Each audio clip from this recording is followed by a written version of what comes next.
We are having resistances in the arrangement as shown.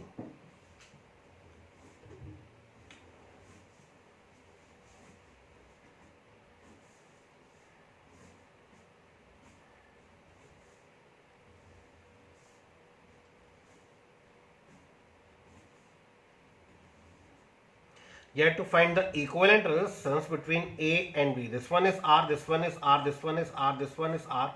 You have to find the equivalent resistance between A and B. तो check करना सबसे पहले P upon Q is equal to R upon S satisfies, तो इसमें से current flow नहीं करेगा, इसको छोड़ दीजिए. अगेन इस ब्रांच में P upon Q is equal to R upon S, तो इसमें से करंट फ्लो नहीं करेगा, इसको नेग्लेक्ट कर दीजिए. Upper two resistances are in series, तो अपर ब्रांच हुआ 2R. इसको आपको पहले ही बताया था, मेथड ऑफ सिमेट्री से यहां से डिटैच कर सकते हैं, या फिर ऐसा कर लीजिए कि ये वाली जो रेजिस्टेंस लगी है, ये वाली, ये रेजिस्टेंस हो गई ये R, ये वाली जो रेजिस्टेंस लगी है ये हुआ R, ये R एंड ये R यहां पर ज्वाइन है ऐसे. सिमिलरली ये रेजिस्टेंस हुआ R, ये रेजिस्टेंस हुआ R, और ये रेजिस्टेंस आपके पास यहां पर join, and this one they both are in series. R and R in series equivalent is again 2R.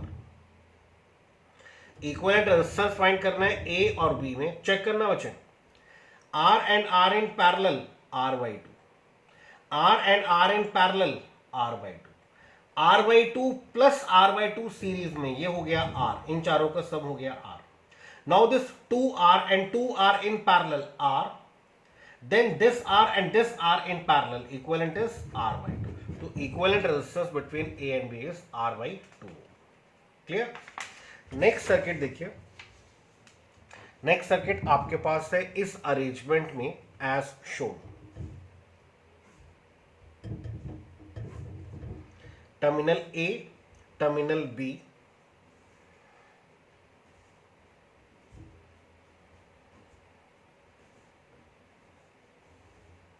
this one is 6 ohm, this one is 6, this one is 6, this one is 6, this one is 6. ये आपको given है F and D. First वो कहता है find the equivalent resistance between A and B. A और B में resistance find करो. And next part में आपसे कहता है if a battery of 3 volt is connected between A and B, अगर 3 वोल्ट की बैटरी लगी है A और B में, तो 6 ओम के रेजिस्टेंस में करंट कितना होगा, और ये जो FD ब्रांच है इसमें करंट कितना होगा. अब सबसे पहले सर्किट को बहुत ध्यान से देखिए. ये वाला जो टर्मिनल है ये हुआ 6, इसको थोड़ा ऊपर कर लीजिए, ये जुड़े हुए हैं. ये वाला जो टर्मिनल है थोड़ा ऊपर लगा दीजिए, दिस वन इज 6, ये terminal 6 and this one is also 6.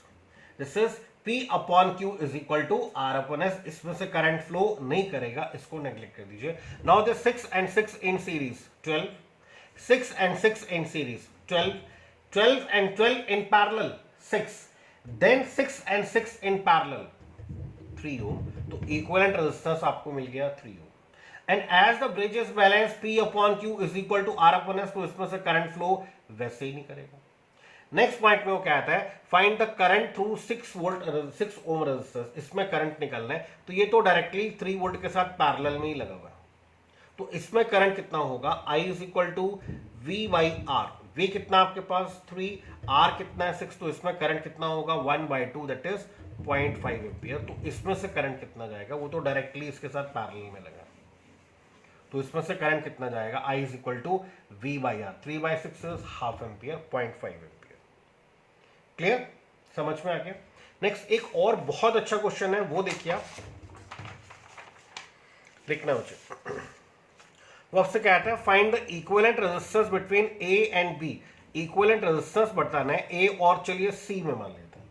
Equivalent resistance find करना है आपको A और C में. We are having 4 resistances in the arrangement as shown. Let the values are this one is 1, this one is 1, this one is 1, this one is 1. Let this is 10. 10 हो 20 हो कुछ भी है. So you have to find the equivalent resistance between A and C. नाम दे दीजिए. Let this one is R1, let this one is R2, let this one is R3, let this one is R4, let this one is R5. Terminal suppose कर लीजिए, point suppose this one is A, this one is B, this one is C, this one is D. सबसे पहले ए और B में check करना, ए और B में resistance लगा है R4, ए एंड बी में resistance is R4 and the value is 1 ohm.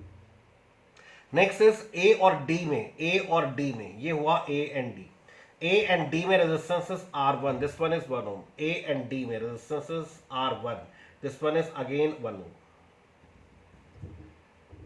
Next is B and D. This is B and D. B and D में resistance is R5. B and D में resistance is R5 and its value is whatever be the value 10 ohm. Next is D and C में, D and C में resistance आपको given है, this is R2. This one is 1 ohm. Next is B and C में, B and C में resistance is R3. B and C में resistance is R3. This is R3 and the value is 1 ohm. So P upon Q is equal to R upon S satisfies, तो इसमें से current flow नहीं करेगा, इसको आप neglect कर दीजिए। Now this 1 and 1 in series equivalent is 2, this 1 and 1 in series equivalent is 2 and 2 and 2 in parallel equivalent is 1 ohm. तो इस तरह से रेजिस्टेंस मिल जाएगी आपको, equivalent is 1 ohm. Clear? The same question like this, same question है आपके पास, सिमिलर अरेंजमेंट में आपको 4 कैपेसिटर्स गिवन है, सेम क्वेश्चन है।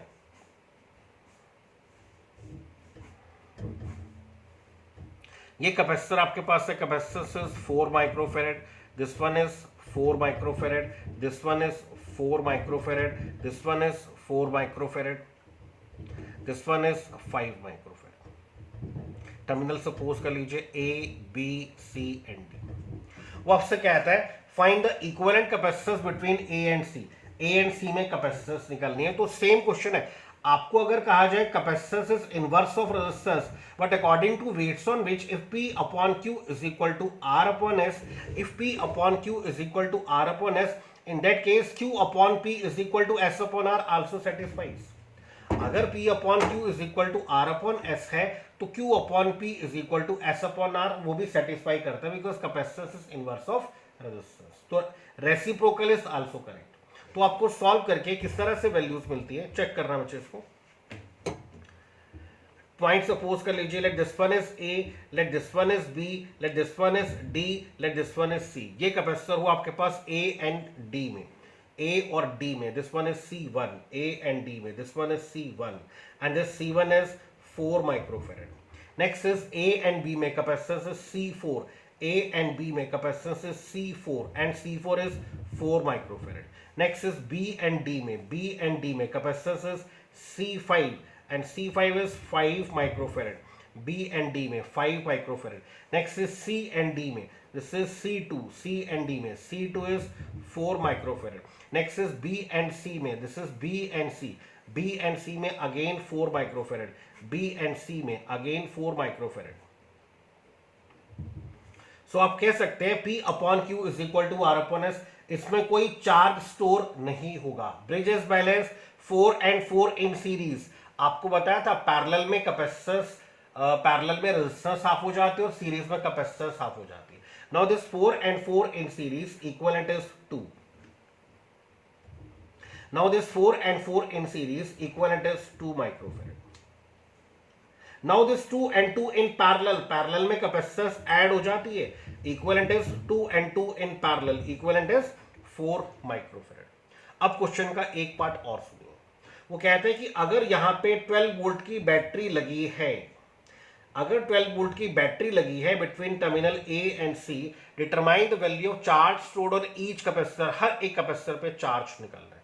तो battery is connected between A and C, यहां पे आपकी बैटरी लगी है 12 वोल्ट की, चार्ज ऑन ईच कैपेसिटर निकालना है। तो 12 वोल्ट की बैटरी से ये दोनों मिलकर कितना चार्ज ड्रॉ करेंगे, तो दोनों मिलकर कैपेसिटेंस कितनी बनती है 2, बैटरी कितनी लगी है 12 वोल्ट की, तो इसमें कितना चार्ज फ्लो करेगा, Q is equal to C into V, C into V is 24 microcoulomb. Similarly इसमें कितना चार्ज फ्लो करेगा, Q is equal to C into V, this is C into V, इसमें कितना चार्ज होगा 24 माइक्रोकुलम। तो यहां से चार्ज जाएगा 24 माइक्रोकुलम, इसमें से चार्ज जाएगा 24 माइक्रोकुलम एंड इन दोनों कैपेसिटर पे सेम चार्ज होगा 24 एंड 24, इन दोनों पे सेम चार्ज होगा। ये दोनों मिलकर 2 बनते हैं और 12 वोल्ट की बैटरी से चार्ज ड्रॉ कर रहे हैं 24 का, तो 24 on each capacitor, 24 on each capacitor, तो charge on each capacitor is 24 micro coulomb. Clear है यहां तक? चलिए एक छोटा सा क्वेश्चन, लास्ट क्वेश्चन और